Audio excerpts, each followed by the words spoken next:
എനിക്ക് എന്തും കിട്ടും. ഇന്നിപ്പോ ഞാൻ വിചാരിച്ചു കഴിഞ്ഞാല് എത്ര റുപ്യ വേണമെങ്കിലും ഉണ്ടാക്കാൻ പറ്റും. നമ്മള് തുടക്കത്തിന്റെ പോലെയല്ല ഇപ്പൊ പറഞ്ഞാൽ നമ്മളെ വീട്ടിലത്തെ കാര്യം അങ്ങനെ വല്ലാണ്ട് ബ്ലോഗ് എടുത്ത് കാണിക്കുക, വീഡിയോ എടുക്കുക ചെയ്യുന്നില്ല. എനിക്ക് വെറുതെ നടന്നാൽ കിട്ടേണ്ട 1,00,000 റുപ്യ അല്ലെങ്കിൽ 50,000 റുപ്യ കിട്ടുന്നുണ്ട്. കാരണം നിങ്ങളെ കണ്ടിട്ടായിരിക്കും BM എടുത്തത്. ഇപ്പൊ ഞാൻ വണ്ടി പണിക്ക് കിട്ടുന്നതാണ്. അതിന്റെ കളറും കാര്യങ്ങളൊക്കെ മാറ്റാൻ വേണ്ടി എല്ലാ വണ്ടികളും കാണിച്ചാൽ ഞാൻ വണ്ടിയുടെ വീഡിയോ വേണമെങ്കിൽ ഞാൻ കാണിച്ചാൽ നിങ്ങളൊന്ന് കണ്ടു നോക്കി.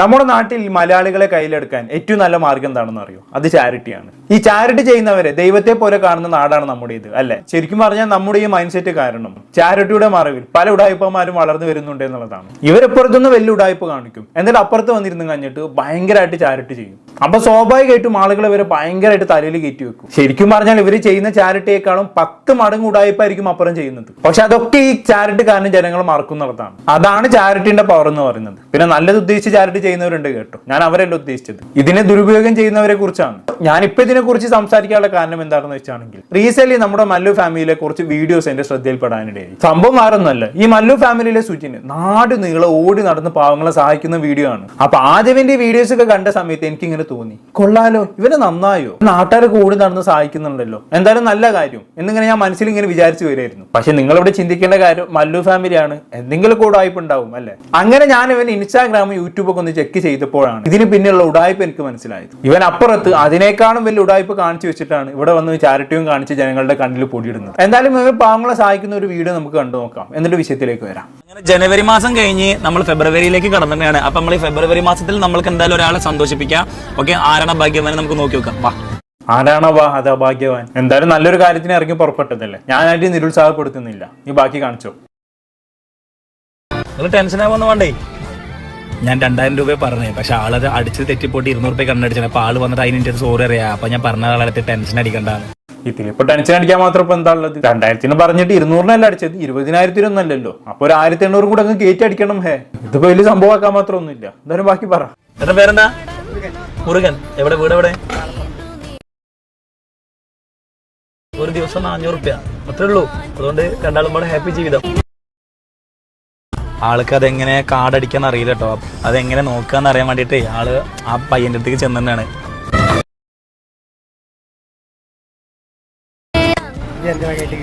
അയ്യവാ, നിങ്ങൾ എനിക്ക് നിങ്ങളെ ഗിഫ്റ്റ് തന്നല്ലേ, ഇതത് വെച്ചോളൂ. ഇതിന്റെ സന്തോഷം തരാണ്.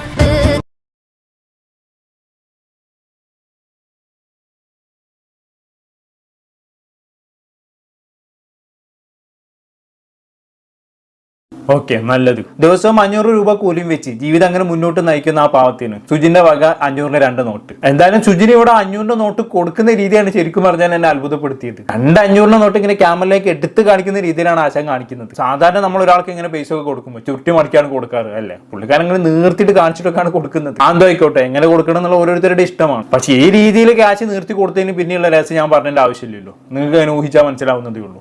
എന്തായാലും ഈ പൈസ എല്ലാം കൊടുത്തതിന് ശേഷം സുജിനൊരു ഡയലോഗ് അടിക്കുന്നുണ്ട് മക്കളെ, നമുക്ക് എന്തായാലും അതൊന്ന് കണ്ടോക്കാം. മാസ്റ്റർ ഡയലോഗാണ്.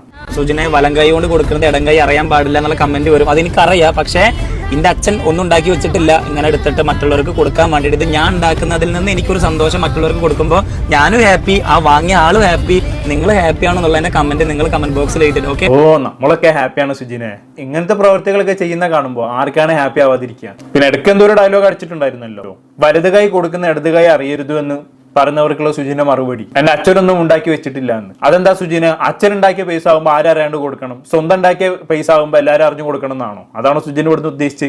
ഇവിടെ അച്ഛൻ ഉണ്ടാക്കിയ പൈസ, സ്വയം ഉണ്ടാക്കിയ പൈസ ഒന്നൊന്നുമില്ല. നമ്മുടെ മൈൻഡ് സെറ്റ് പോലെ ഇരിക്കും.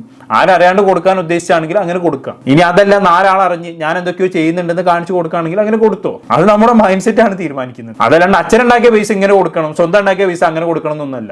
ഞാൻ പറഞ്ഞ പോയിന്റ് പിടികിട്ടി കാണുമെന്ന് വിചാരിക്കുന്നു. എന്തായാലും ഇത് കൂടാതെ ഇനിയും ഇവന് കുറെ പാവങ്ങളെ സഹായിക്കുന്നുണ്ട്. ഞാൻ എല്ലാ വീഡിയോ കൂടെ എടുത്ത് കാണിക്കുന്നില്ല, ഞാൻ അതിന്റെയൊക്കെ തംബ്നെയിലുകൾ വായിച്ചു തരാം. നമ്മളെ കൊണ്ട് പറ്റുന്നത് ചെയ്യാം, അത്രേ ഉള്ളൂ. നമുക്ക് ഇതിലൊരു സന്തോഷം കിട്ടുന്നുണ്ട്. ഞാനൊരു കൂലിപ്പണിക്കാരനാണ്, ഫുഡ് കഴിച്ചിട്ടില്ല, മൂപ്പർക്ക് എന്തോ കൊടുക്കാന്നിട്ട് പറയുന്നുണ്ട്. പിന്നെ എന്റെ മകനെ സഹായിക്കുന്നതിൽ തമയൻ എന്നോ മലയാളി എന്നോ ഇല്ല. ഇങ്ങനെയൊക്കെയാണ് തംബ്നെയിലുകൾ. അപ്പൊ കണ്ടിന്യൂസ്ലി ഇവനിങ്ങനെ പാവങ്ങളെ സഹായിച്ചുകൊണ്ടേ ഇരിക്കുകയാണ്, അല്ലെ? ഇവ നല്ല രീതിയിൽ ഓടി നടന്ന് സഹായിക്കുന്നുണ്ട്. അതൊക്കെ യൂട്യൂബിൽ എടുത്ത് കാണിക്കുന്നുണ്ട്. എന്തായാലും ഇങ്ങനെയൊക്കെ ആണെങ്കിൽ കൂടിയും കഴിഞ്ഞ കുറച്ച് ദിവസങ്ങളായിട്ട് സുജിനെ സംബന്ധിച്ചിടത്തോളം യൂട്യൂബിൽ അങ്ങനെ വീഡിയോസ് ഇടുന്ന കുറവാണ്. എപ്പോഴെങ്കിലുമൊക്കെ വീഡിയോസ് ഇടാറുള്ളൂ. അതിന് പിന്നിൽ 2 കാരണങ്ങളുണ്ട്. ഒന്നാമത്തെ കാരണം എന്ന് പറയുന്നത് ഇവന്റെ വീഡിയോസ് ഒട്ടുമിക്കതും ഉടായ്പ വീഡിയോസ് ആണല്ലോ. അത് കാരണം ഇവൻ ആളുകൾ വെറുത്ത് തുടങ്ങി. അപ്പോൾ ഇവനെ പണ്ടത്തെ പോലെ ഇവന് വ്യൂസ് ഒന്നും കിട്ടുന്നില്ല. ഇനി ഇതിന് പിന്നിൽ 2ാമതൊരു കാരണം കൂടിയുണ്ട്. ആ കാരണത്തിലേക്കാണ് നമ്മൾ വരുന്നത്. ഇതുമായി ബന്ധപ്പെട്ട് ഇവന് 2 ദിവസം മുന്നേ ഒരു വീഡിയോ അപ്ലോഡ് ചെയ്തിട്ടുണ്ടായിരുന്നു. അപ്പോഴാണ് കാര്യം പിടികിട്ടിയത്. നമുക്ക് എന്തായാലും ഒന്ന് കണ്ടുനോക്കാം.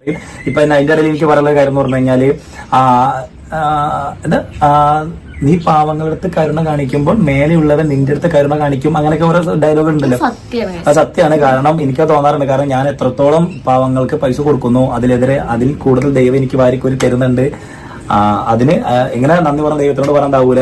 ആയിക്കോട്ടെ, നീ പാവങ്ങളെ സഹായിച്ച സുജിന് അതൊക്കെ നല്ല കാര്യമാണ്. പക്ഷെ അതിന് നീ ദൈവത്തിനെ കൂട്ടുപിടിക്കല്ലോ മോനെ.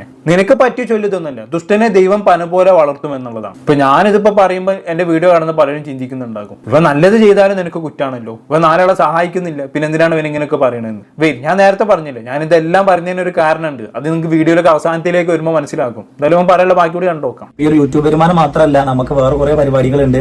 എന്തോ അതൊക്കെ ഇവിടെ നിന്നാണ്. അതായത് മല്ലു ഫാമിലി എന്നുള്ള ഈ ഒരു തട്ടെന്ന് ഇവിടുന്ന് തുടങ്ങിയതാണ് എന്റെ ഓരോ ചുവട് വെപ്പുകളും. ഞാൻ ഇന്നിപ്പോ ഷോർട്സിന്റെ വീഡിയോസിൽ ഞാൻ ഇതുപോലെ കമന്റ്സ് കണ്ടു, സുജന ഞാൻ കുഞ്ചൂസിന്റെ കല്യാണത്തിനാണ് സുജന കാണുന്നത്. അന്നത്തെ സുജനും ഇന്നത്തെ ഞാനും തമ്മിൽ ഒരുപാട് മാറ്റങ്ങളുണ്ട്. അത് സത്യമാണ്. അന്നത്തെ സുജിനും ഇന്നത്തെ സുജിനും തമ്മിൽ നല്ല മാറ്റമുണ്ട്. അന്നത്തെ സുജിൻ എന്ന് പറഞ്ഞാൽ ഒടുക്കത്തെ ദാരിദ്ര്യം പറിച്ചിലായിരുന്നു. പക്ഷെ ഇന്നത്തെ സുജിൻ എന്ന് പറയുന്നത് നാട്ടുകാരെ മൂഞ്ചിക്കലാണ്. പിന്നെ പണ്ടിങ്ങനെ പാവത്താനെ പോലെ വീഡിയോയിൽ വന്നിരുന്ന സുജിന് ഇന്നിപ്പോ അഹങ്കാരത്തോടു കൂടി വന്നിരുന്നു വീഡിയോ ചെയ്യുന്നു. ആ ഒരു വ്യത്യാസം കാണുന്നുണ്ട്. എന്നാലും ബാക്കി പറ.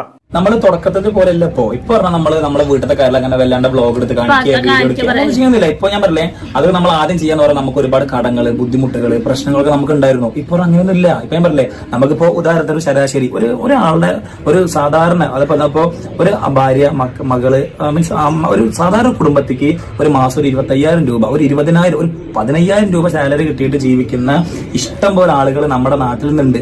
ഓക്കെ, ആ സ്ഥാനത്ത് എനിക്ക് വെറുതെ നടന്ന കിട്ടേണ്ട 1 ലക്ഷം റുപ്യ അല്ലെങ്കിൽ 50,000 റുപ്യ. ഓക്കെ, വെറുതെ നടന്ന ഇവന് 50,000 1 ലക്ഷം റുപ്യ കിട്ടുന്നെന്ന് അവൻ പറയുന്നത്. അങ്ങനെ വെറുതെ നടന്നാലും 50,000 കിട്ടൂലല്ലോ. അങ്ങനെയാണ് എല്ലാവർക്കും പണം ഒഴിവാക്കി വെറുതെ നടന്നാൽ പോരെ.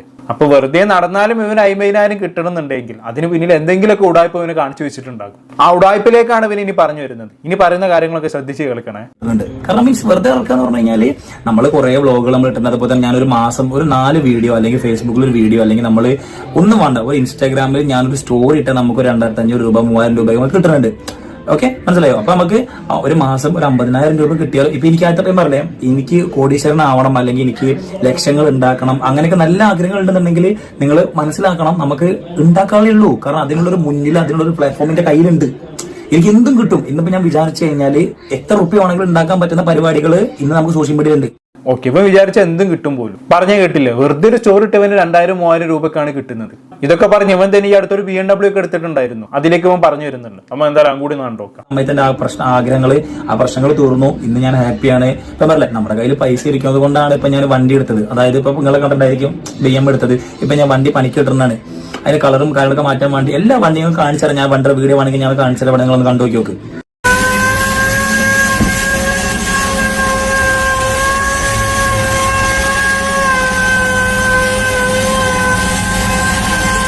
ഹലോ, ഇപ്പൊ ഇത് ചിലർ പറയും പൈസ ഉങ്കാണ്, പൈസ ഉങ്കല്ല. നമുക്ക് ദൈവത്തിന്റെ അനുഗ്രഹം കൊണ്ട് അല്ലെങ്കിൽ നമ്മള് മറ്റൊരാളെ നന്നാവുന്നതോ മറ്റൊരാളെ ഇതാക്കുക നമ്മൾ പോണില്ല. നമ്മളെ കാര്യം നോക്കി നമ്മൾ ജീവിക്കുന്നു, അത്രേ ഉള്ളൂ. അത് നീ പറയില്ല സുജനെ, നമ്മളെ കാര്യം നോക്കി നമ്മൾ ജീവിക്കുന്നു നീ പറയല്ലേ. ആൾക്കാര് മൂഞ്ചിച്ച് നീ പൈസ ഉണ്ടാക്കി ജീവിക്കുന്നു, അങ്ങനെ നീ പറ. എന്തായാലും ഇവൻ സോഷ്യൽ മീഡിയയിൽ കാണിക്കുന്ന ലൈഫ് സ്റ്റൈൽ കൊള്ളാം. പാവങ്ങൾ ഓടി നടന്ന് സഹായിക്കുന്നു, സ്വന്തമായി BMW കാർ എടുക്കുന്നു, ആരും ഒന്ന് കൊതിച്ചു പോകുന്ന ലൈഫ് സ്റ്റൈലാണ് അവൻ സോഷ്യൽ മീഡിയയിലൂടെ കാണിച്ചുകൊണ്ടിരിക്കുന്നത് അല്ലേ. എന്തായാലും അവൻ കുറേ ഡയലോഗ് അടിച്ചു അല്ലേ. നമുക്കിന്ന് സോഷ്യൽ മീഡിയയിൽ വിചാരിച്ചാൽ എത്രയും പൈസ ഉണ്ടാക്കാൻ പറ്റും. ഞാൻ അങ്ങനെ ഇപ്പൊ പൈസ ഉണ്ടാക്കിക്കൊണ്ടിരിക്കുകയാണ്. എനിക്ക് ഇനി യൂട്യൂബ് വീഡിയോ ഒന്നും ചെയ്യേണ്ട ആവശ്യമില്ലെന്നേ. എനിക്ക് കോടികൾ ലക്ഷങ്ങൾ അപ്പുറത്തും ഇപ്പുറത്തും ഒക്കെ കിട്ടുന്നുണ്ട്. ഇനി ഇവർ എങ്ങനെയാണ് ഇത്രയും ക്യാഷ് ഉണ്ടാക്കണമെന്ന് നിങ്ങൾ ചിന്തിക്കുന്നുണ്ടാകും. ഇവർ ഈ അടുത്ത് ഇൻസ്റ്റാഗ്രാമിൽ ഒരു വീഡിയോ അപ്ലോഡ് ചെയ്തിട്ടുണ്ടായിരുന്നു. അങ്ങനെ ഒന്ന് കാണിച്ചു തരാം.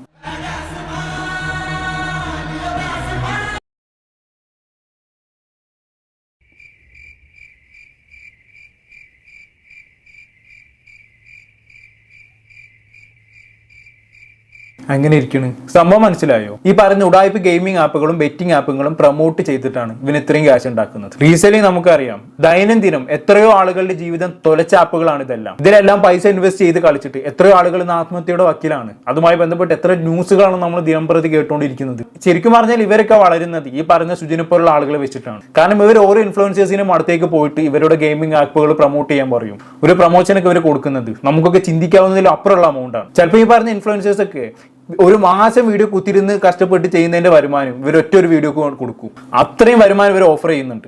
അത്രയും ക്യാഷ് വാങ്ങിയിട്ട് ഈ സുജിനെ പോലുള്ള ആൾക്കാർ ഈ ആപ്പുകൾ പ്രൊമോട്ട് ചെയ്യുന്നു. അവരുടെ സോഷ്യൽ മീഡിയയിൽ അവരുടെ ലൈഫ് സ്റ്റൈൽ ഭയങ്കര സംഭവമായിട്ട് കാണിക്കുന്നു. ഇതൊക്കെ കണ്ട് നമ്മളിപ്പോൾ ഉള്ള പാവപ്പെട്ടവർ എന്താക്കുന്നു, ഇത്തരം ആപ്പുകളിൽ കൊണ്ടുപോയി ക്യാഷ് ഇൻവെസ്റ്റ് ചെയ്യുന്നു. അവസാനം ഈ ആപ്പുകൾ എന്താക്കുന്നു, നമ്മൾ മൂഞ്ചിപ്പിച്ച് പോകുന്നു. ഇതാണ് ഇപ്പോൾ നടന്നുകൊണ്ടിരിക്കുന്നത്. നിങ്ങളൊന്ന് ആലോചിച്ച് നോക്കി, എത്ര ആളുകളുടെ ജീവിതം ഇവൻ കാരണം കോഞ്ഞായിട്ടായിട്ടുണ്ടാക്കും. എന്നിട്ട് ഇവൻ വന്ന് ഡയലോഗ് അടിക്കാണ്, നമ്മൾ ആരെയും ബുദ്ധിമുട്ടിക്കുന്നില്ല, നമ്മൾ നമ്മളെ കാര്യം നോക്കി ജീവിക്കുകയാണെന്ന്. നിനക്കത് പറയാനുള്ള എന്താ അധികാരമാണ് ഉള്ളത്? പിന്നെ വേറൊരു കാര്യം കൂടി പറഞ്ഞിട്ടുണ്ടായിരുന്നല്ലോ, ഞാൻ പാവങ്ങളെ സഹായിക്കുന്ന കണ്ടിട്ട് ദൈവം എനിക്ക് വാരിക്കോരി തരുന്നൊക്കെ. ദൈവം ചെയ്തതിന് മേലെ നീ ദൈവത്തിന്റെ പേര് വേണ്ടി പോകരുത്. നിനക്കത് പറയാനുള്ള അവകാശം പോലും ഇല്ല. നീ ചെയ്യുന്നത് പിശാചിന്റെ പ്രവൃത്തിയാണ്. എന്നിട്ട് ദൈവത്തിനെ കൂട്ടുപിടിക്കാൻ വന്നിരിക്കുന്നു. നാണം കൊണ്ടോ എന്ന് ചോദിക്കുന്നില്ല. കാരണം അത് ചോദിക്കാൻ പോലുള്ള അർഹത നിനക്കുണ്ടോന്ന് അറിയില്ല. എന്തായാലും ഇവൻ ഈ BMW കാറൊക്കെ കാണുന്ന സമയത്ത് എനിക്ക് പണ്ടത്തെ ഈ മണി ചെയിൻ സംഭവങ്ങളൊക്കെയാണ് ഓർമ്മ വരുന്നത്. ഈ പണ്ടത്തെ മണി ചെയിൻ ബിസിനസ്സിൽ ഈ വലിയ വലിയ ലീഡേഴ്സിലൊക്കെ ഈ പറയുന്ന കമ്പനി എന്താക്കും, ഫ്രീ ആയിട്ട് BMW കാറും ബെൻസ് കാറും ഒക്കെ കൊടുക്കും. എന്തിനാണ് കൊടുക്കുന്നത്? ഇവരെ ബെൻസും BMW കയറിയിട്ട് ഈ പറയുന്ന മണി ചെയിലൊക്കെ ആൾക്കാർ ഇങ്ങനെ ചെയ്യല്ലോ.